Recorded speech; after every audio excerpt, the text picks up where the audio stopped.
Загрижувачките се податоците кои што велат дека голем, односно најголем број од девојчињата низ училиштата во Македонија немаат соодветен пристап до санитација и до питка вода, што е од особено значење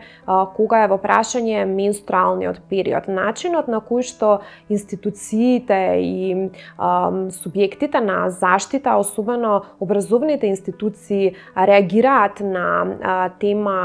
менструална хигиена е важен и во субјективната проценка за тоа дали правилното менаџирање и управување со менструалната хигиена треба да стане приоритет.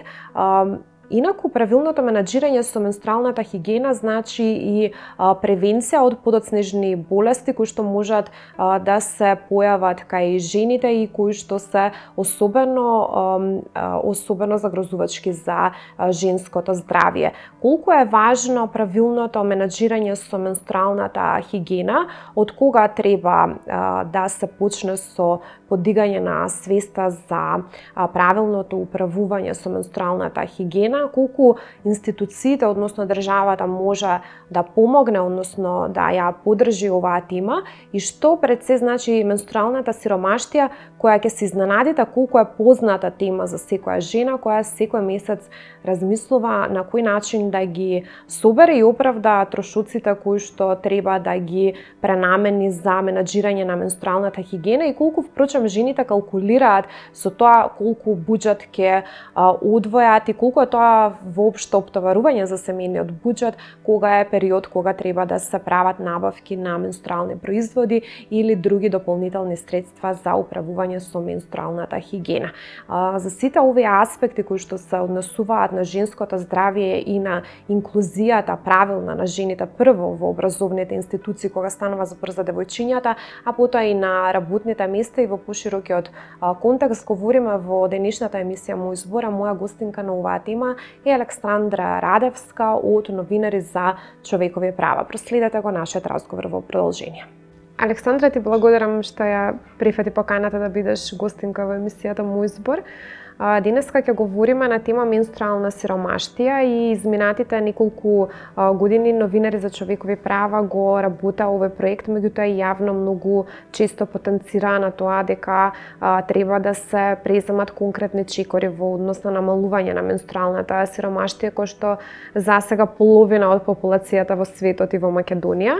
Сега кога размислував како да ја направам оваа најава и да ја доближам темата до гледачите, затоа што мене лично многу ми пречи кога ние како новинари пишуваме некои формални, абстрактни факти, цитати и навистина се трудиме нели што е можно по фактички да ја пренесеме ситуацијата и дефинициите да ги точно пренесеме и прецизираме, меѓутоа многу голем дел од публиката, просечниот гледач можеби и да не разбира. Сега како јас го разбирам феноменот на менструална сиромаштија. Например, во последните неколку години забележувам дека цената на менструалните производи постојано расте. И кога ќе отидам во маркет да купам некој менструален производ што ми треба во таа прилика, многу често калкулирам со цени. И велам ако јас тоа го правам,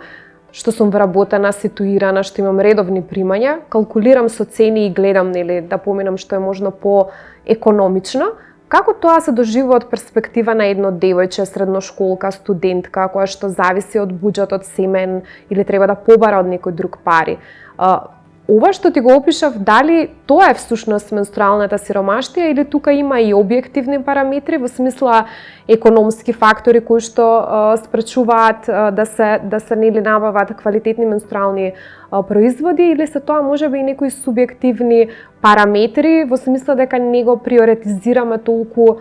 менструалниот производ, односно менструалната хигиена, мислиме дека тоа е секундарно, мислиме дека тоа се пари кои што се фрлени или залудно потрошени, дека треба да ги пренамениме за некои други приоритети. Ајде да објасниме што е всушност, што се опфаќа феноменот на менструална сиромаштија. Да, благодарам пред се за поканата повторно, нели да зборуваме, да се навратиме на оваа тема која што е, еве да речам, можеби секојдневие наше, меѓутоа недоволно се осврнуваме на неа, дали заради тоа што сметаме дека не мора, или сметаме дека луѓето доволно сами ќе се информираат, или па понекогаш сметаме дека не е доволно интересна или привлечна за да се говори во јавност, меѓутоа за жал не е така. Треба што повеќе да зборуваме, треба што повеќе да се информираме и треба што повеќе да ги отвараме тие точки на дилема, точки на незнаење, понекогаш можеби точки на интерес, кај овде сакам да потенцирам кај институциите за тоа што е приоритет во нашата заедница. Секогаш приоритетот треба да биде здравјето на најмладите, на децата. Девојчињата се, како што посочи и ти, една голема бројка, група на граѓани кои што во својот раст и развој имаат различни потреби од момчињата и треба да им посветиме должно внимание, да се информираме за нивните потреби и да видиме каде и колку може да им помогнеме за тие потреби да не станат проблем во одреден момент, бидејќи директно влијаат на здравјето на девојките, посебно на малите девојчиња кои што се уште во образовен процес, кои што можеби нема доволно информации, меѓутоа и нема доволно насоки од и околу нив како да се информираат и како да се грижат за себе. Да, тука се родителите, меѓутоа родителите во одредени моменти можеби не знаат дека треба нешто да им помогнат или не можат од одредени причини, дали тоа ќе бидат економски, социјални, културолошки, традиционални, сеедно. Ние, како што кажа и ти, работиме долги години наназад на темата на менструално здравје и хигиена. Менструалната сиромаштија како поим можеби не е нешто што е многу користено дури во меѓународни рамки и како израз можеби не е доволно јасен. Убави насоки даде за тоа што всушност значи менструалната сиромаштија. Таа е во одреден домен предизвикана од економски причини, во одреден домен е предизвикана и од тие комерцијални кои што пазарот ги наложува, покачувањето на цените на се, па и на хигиенските производи. Меѓутоа, тука има и други низа елементи кои што придонесуваат за менструалната сиромаштија како таква, од инфраструктурните до овие социјални, да ги речам, информирањето на најмладите за тоа што е менструално здравје и хигиена, дека тоа не е табу тема, до тоа училиштата да бидат поажурни со уредувањето на тоалетите. И тоа е економски проблем понекогаш во помалите општини каде што немаме доволно буџет да се реновираат сите училишни тоалети. Меѓутоа, затоа и одговорност на институциите да размислуваат дека кога се работи за најмладите, здравјето и хигиената е нешто кое што покрај образованието треба да биде приоритет и да оди паралелно заедно. Пристапот до вода и санитација како таков, кој што за жал се уште и во Македонија, меѓутоа и во многу земји во светот, во руралните средини е далеку под стандардите кои што треба да ги има, па и во некои периурбани средини, во некои заедници кои што не се приклучени на стандардната санитација водоводна и канализацијска. Дали е тоа од економски причини, дали е од тоа инфраструктурни причини, сеедно таму исто така жените и девојчињата страдаат баш поради тоа. Така што да, тоа е комплексна една слика на сите маркери кои влијаат на тоа девојчињата и жените да имаат недостиг од соодветен пристап до вода и санитација и со тоа соодветно да можат да управуваат со менструалното здравје и хигиена.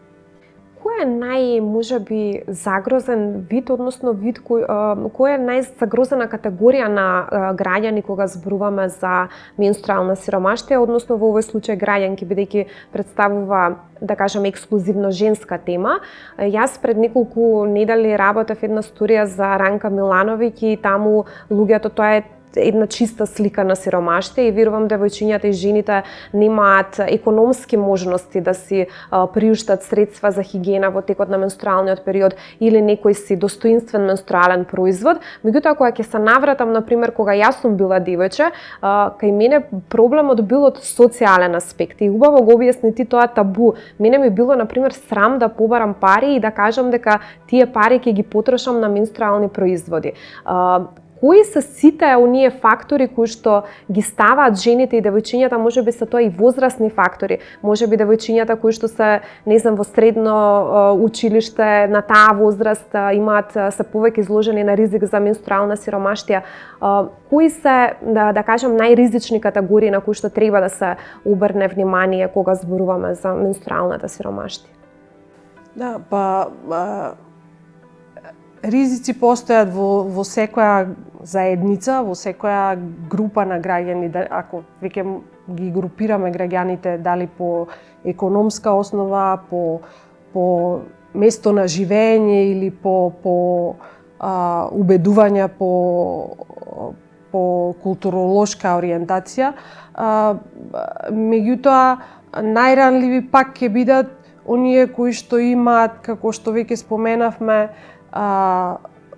најмногу предизвици и во пристапот до вода и санитација, дали од руралните средини и во економски смисол, кои што се од посиромашните заедници, меѓутоа и од образовен смисол, оние што се помалку едуцирани, кои што не се доволно информирани на темата и секако кои што немаат дури пристап до здравствени соодветни услуги, па не можат ни таму, нели, од првата медицинска услуга да се информираат за тоа кои се нивните права и потреби и како да ги задоволат и како да се грижат за себе баш во таа најранлива возраст кога влегуваат во пубертет девојчињата. Затоа мислам дека и тука и образованието може многу да помогне. Ги споменав институциите и тие да помогнат во поддршката на ранливите категории на граѓани, на жените од овие ранливи категории, со тоа што посебно ќе посветат внимание на потребите на жените и девојките од ранливите групи, бидејќи немаме сите мажите и жените и исти потреби. Ова се основни потреби, уште еднаш ќе потенцирам, бидејќи директно го засегнуваат здравието на жената и девојката. Кај девојчињата особено го засегнуваат и образованието, бидејќи тие во оваа нежна возраст, да речам, некогаш заради срам, некогаш заради немање услови, некогаш заради дури физички болки, тука се и лековите да ги споменеме кои што треба да се купат ако имаш болки кај некои семејства, и тоа е предизвик, купувањето на лекови, отсуствуваат од училиште и со тоа стануваат пак потенцијално ризична група, односно влегуваат во онаа група бројка на ризични деца за исипување од училиште, за полош просек во училиште, така да ранливоста на девојчињата е особено голема. Не идовте ли на слух од државата и државните институции кога го работевте овој проект, затоа што знам дека испорачавте барање да се намали данокот на менструалните производи во Македонија, исто и ќе се навратам на ова што го кажа и многу добро го потенцира. Например, девојчињата кои што имаат болки за време на менструалниот циклус немаат право да отсуствуваат од училиште, или ако отсуствуваат од училиште, момчињата сметаат дека тоа е на сметка на привилегија, што е на вистина, мислам, не момчињата, меѓутоа тоа е стереотипот, може и некоја друго девојче или да се посомнева дека станува збор за искористување на ситуација за некоја привилегија, меѓутоа тоа е двојна борба. Девојчето треба да се избори и со самиот стереотип, треба да се избори со субјективната болка што ја носи во тие моменти и дефинитивно не станува збор за привилегија. Тоа е многу тешко да се објасни дури и на обичниот граѓанин, како на државната институција, на државните институции кои што ги замислуваме како некој апстрактен систем, треба да им се објасни дека девојчињата и жените имаат основно право и дека тоа едноставно не е некое барање кое што е прашање на луксус, туку е многу разумно барање од кое што секоја жена и девојка има потреба. Така, ние зборуваме и продолжуваме да соработуваме со институциите. Ја споменавте таа кампања во која што успешно заврши, во која што беше ДДВ-то на менструалните производи намалено од 18 на 5%. Тоа е еден мал чекор и недоволен, можам да кажам, бидејќи тоа не влијае многу на буџетот семеен и на трошоците кои што едно семејство со повеќе жени може да си го пресмета и кога ќе го пресметаме, тоа не доаѓа дека е некаква многу голема поддршка. Тука се и лековите ги споменавте, тука се и медицинската нега, тука е и отсуствувањето од училиште. Сето тоа се мерки на кои што треба да работиме сите заедно и со институциите. Ние, значи, во нашите активности држиме и работилници во училиштата, некогаш и на барање на општините дури, што на наша радост се случува. Меѓутоа, тоа треба да биде една национална стратегија, би рекла. Ова да стане дел од образованието во училиштата, значи да не биде табу тема, како што за жал е се уште во одредени заедници и средини, па дури во пошироката јавност, нели, слушаме различни изрази, па што има потреба за ова да зборуваме сега, што ви текнало за ова да зборувате или да се залагате и кампањи да организирате. Меѓутоа, гледаме фактички од самите жени и девојки на терен дека за жал треба да зборуваме и погласно од ова и дека треба да се вклучат повеќе институциите со нивни ангажмани и ресурси, да ја подобрат состојбата со менструалното здравје и хигиена и да намалат менструалната сиромаштија, особено како што споменавме во оние заедници и средини во кои што најранливи се девојчињата и жените. Од национални стратегии и кампањи можеме само да ја споменам таа на Шкотска во која што менструалните производи се бесплатни за сите девојчиња и девојки во образовен процес до факултетско образование на ниво на целата држава, на целата Шкотска. Сега, дека имаме многу такви примери во светот, не можам да кажам, меѓутоа тоа не значи дека ние треба да бидеме меѓу последните што ќе дадеме примери, што ќе се покажеме во позитивно светло. Така што еве ова нека биде и апел еден до институциите да размислуваат малку повеќе на таа тема и да најдат средства и механизми во своите програми да го вклучат менструалното здравје и хигиена и образованието и поддршката на жените и девојките во овој многу важен репродуктивен период од нивниот живот, затоа што тоа исто така ги намалува и трошоците на долг рок, ако веќе така размислуваме, за лекување на некои секундарни последици, како што се неплодност и слично, кои што исто така може да бидат предизвикани од несоодветното управување со менструалното здравје и хигиена. Дали тоа ќе биде од тоа што нема редовно да одиме во тоалет или ќе биде од користење на несоодветни хигиенски продукти, некои дури направени дома или користење на весници, или пак ќе биде од користење на купена менструална влошка, меѓутоа таа се се користи подолго од тоа што е препорачено, наместо 2 часа се користи по 7-8-10 часа истата, така што да, има тука многу да се работи, да се зборува и да се вклучат институциите во многу чекори од ангажманот.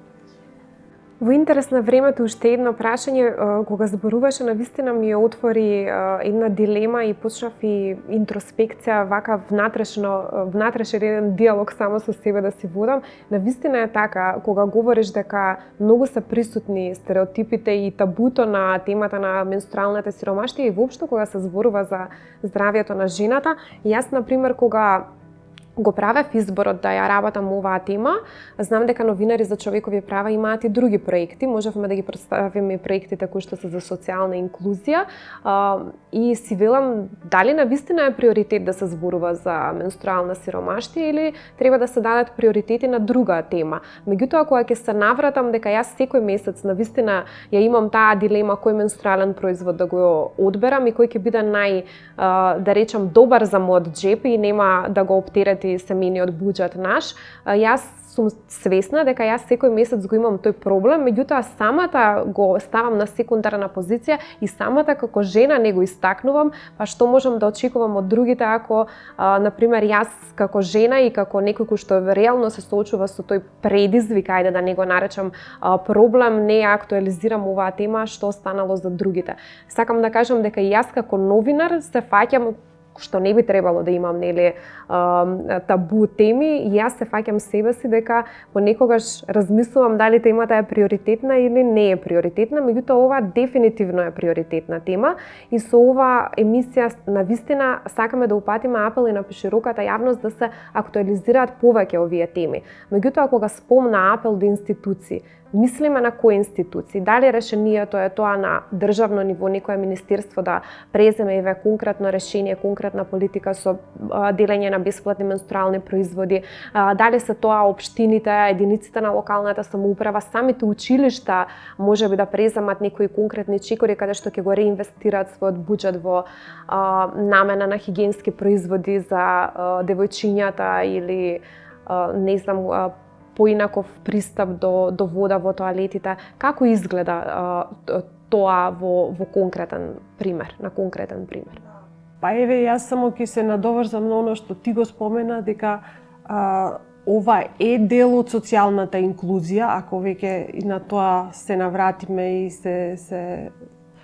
фокусираме, бидејќи вклученоста на жената во сите процеси од животот е еден од најважните чекори на социјалната инклузија на сите граѓани. Тука да не зборувам пак за образованието и вклученоста на девојчињата во образовниот процес, меѓутоа и одењето на работа и имањето можности да се управува со менструалното здравје и хигиена кај некои работни позиции кои што се работни позиции на отворено за жената, кај жените земјоделки, кај жените кои што работат во трафики, киосци или слични објекти кои што немаат своја санитарна инфраструктура. Долгите периоди на работа на една позиција на која што не можеш да отсуствуваш повеќе од еднаш да побараш пауза за отсуство, како што се жените работнички во текстилната индустрија, жените во здравствената професија. Има многу аспекти. Затоа и како што кажа, ова не е тема која што може само од една точка да се допре и да се реши. Сеопфатен пристап треба на сите институционално засегнати страни, дали училиштата кои што ќе се грижат за инфраструктурата училишна и ќе параат од општините или од градот да се подобри инфраструктурата на тоалетите, или ќе бараат од Министерството за образование промена на програмите и вклученост на едукативен дел за менструалното здравје и хигиена во образовната програма, или ќе бидат институциите на повисоко ниво како владата, што беше во дадениот пример со намалувањето на ДДВ-то или со субвенционирање на менструални производи за ученичките, или ќе бидеме ние како медиуми, како граѓански сектор, како граѓани поединци, тие што ќе зборуваме и ќе бараме ова да не биде табу тема за никого, не само за одредени културни заедници, етнички заедници и слично, меѓутоа за никого во државата да не биде ни за мажите, ни за политичарите, ни за новинарите, ни за жените и девојчињата, да не биде табу тема, да не биде нешто од кое што се плашиме и срамиме, него ќе биде нешто за кое што во континуитет ќе зборуваме и ќе работиме на подобрување на сите аспекти на менструалното здравје и хигиена. Со тоа ќе намалиме и менструалната сиромаштија и ќе ги направиме равноправни жените и девојките во сите аспекти на живење. Так, морам да заклучам за крај дека некои нешта ги уредила природата и ние не можеме против тоа. Културата би требало да ни го олесни животот и да ни помогне и затоа практикуваме култура на слобода на говор, каде што секој поединец ќе може да говори за појавите кои што ги сведочи или за проблемите кои што ги има и предизвиците со кои што се соочува, и во тој дух денеска испраќаме порака дека е многу важно да се говори за било која тема, па макар засегнувала и само еден поединец, а камоли половина од нашата популација. Ти благодарам, Александра, за овој прекрасен разговор и се надевам дека допревме до многу гледачи денеска и дека испративме важна и јасна порака. Ви благодарам и вам и за интересот и за континуитетот со кој што ја третирате темата. Се надевам и јас дека на граѓаните барем малку им допревме од темата за менструалната сиромаштија и зошто е важна и зошто треба сите заедно да се бориме да искорениме. Ти благодарам уште еднаш. Пристап до вода, санитација, хигиенски услови е основно право и не е барање за привилегија. Просто девојчињата и жените имаат поинакви потреби кои што ги наметнала природата и општеството и културата треба само да ги поддржат, односно да ги потекнат на правилно менаџирање со менструалната хигиена, се во насока на заштита на здравието на жената, а како што и во некои од претходните емисии говоревме, грижа за сопственото здравје и заштита на жената. Кога жената се грижи за самата себе, тогаш впрочем се грижи за целото семејство и за целата заедница, затоа што таа има клучни улоги не само во семејството како примарна група, туку и во пошироката заедница. Затоа денеска ја истакнуваме важноста на темата за правилното управување со менструалната хигиена и колку сме засегнати од менструалната сиромаштија, што се можеме да направиме се со цел да ги амортизираме последиците од менструалната сиромаштија за подобрување на женското здравје. А јас ви закажувам повторна средба веќе наредната недела со нови теми, нови гости и нови содржини, а до тогаш ви посакувам пријатна работна недела. Се гледаме.